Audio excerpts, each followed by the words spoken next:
اللہ کے آخری نبی صلی اللہ علیہ وآلہ وسلم کا زمانہ طفولیت ختم ہوا اور جوانی کا زمانہ آیا تو بچپن کی طرح آپ صلی اللہ علیہ وآلہ وسلم کی جوانی بھی عام لوگوں سے نرالی تھی۔ آپ صلی اللہ علیہ وآلہ وسلم کا شباب مجسم حیا اور چال چلن عصمت و وقار کا کامل نمونہ تھا۔ اعلان نبوت سے قبل حضور صلی اللہ علیہ وآلہ وسلم کی تمام زندگی بہترین اخلاق و عادات کا خزانہ تھی۔ سچائی، دیانتداری، وفاداری، عہد کی پابندی، بزرگوں کی عظمت، چھوٹوں پر شفقت، رشتہ داروں سے محبت، قوم کی خدمت، دوستوں سے ہمدردی، عزیزوں کی غمخواری، غریبوں اور مفلسوں کی خبر گیری، دشمنوں کے ساتھ نیک برتاؤ، مخلوق خدا کی خیر خواہی، غرض تمام نیک خصلتوں اور اچھی باتوں میں آپ صلی اللہ علیہ وآلہ وسلم اتنی بلند منزل پر پہنچے ہوئے تھے کہ دنیا کے بڑے سے بڑے انسانوں کے لیے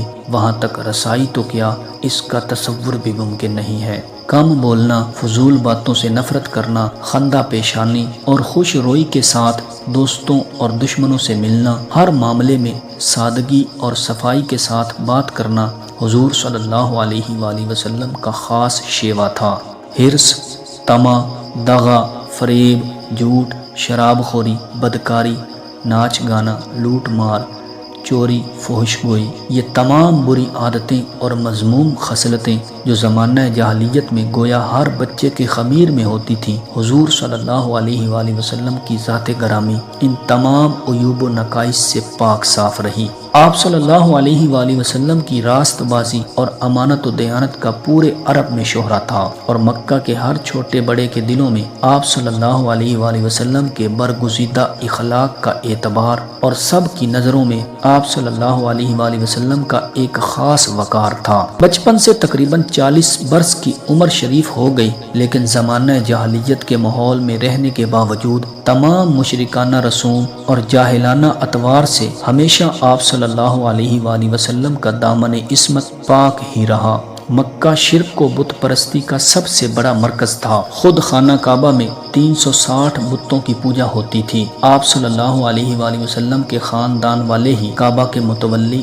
اور سجادہ نشین تھے، لیکن اس کے باوجود آپ صلی اللہ علیہ وآلہ وسلم نے کبھی بھی بتوں کے آگے سر نہیں جھکایا۔ غرض نزول وحی اور اعلان نبوت سے پہلے بھی آپ صلی اللہ علیہ وآلہ وسلم کی مقدس زندگی اخلاق حسنہ اور محاسن افعال کا مجسمہ اور تمام عیوب و نقائص سے پاک و صاف رہی۔ چنانچہ اعلان نبوت کے بعد آپ صلی اللہ علیہ وآلہ وسلم کے دشمنوں نے انتہائی کوشش کی کہ کوئی ادنا سا عیب یا ذرا سی خلاف تہذیب کوئی بات آپ صلی اللہ علیہ وآلہ وسلم کی زندگی کے کسی دور میں بھی مل جائے تو اس کو اچھال کر آپ صلی اللہ علیہ وآلہ وسلم کے وقار پر حملہ کر کے لوگوں کی نگاہوں میں آپ کو ذلیل و خوار کر دیں۔ مگر تاریخ گواہ ہے کہ ہزاروں دشمن سوچتے سوچتے تھک گئے، لیکن کوئی ایک واقعہ بھی ایسا نہیں مل سکا جس سے وہ آپ صلی اللہ علیہ وآلہ وسلم پر انگشت نمائی کر سکیں۔ لہٰذا ہر انسان اس حقیقت کے اعتراف پر مجبور ہے کہ بلا شبہ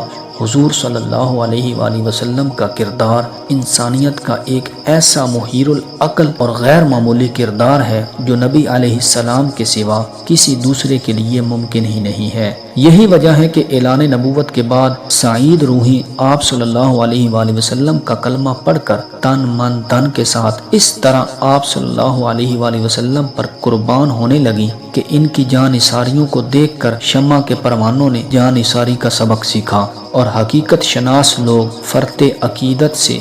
آپ صلی اللہ علیہ وآلہ وسلم کے حسن صداقت پر اپنی عقلوں کو قربان کر کے آپ صلی اللہ علیہ وآلہ وسلم کے بتائے ہوئے اسلامی راستہ پر عاشقانہ اداؤں کے ساتھ زبان حال سے یہ کہتے ہوئے چل پڑے، چلو وادی عشق میں پا برہنہ، یہ جنگل وہ ہے جس میں کانٹا نہیں ہے۔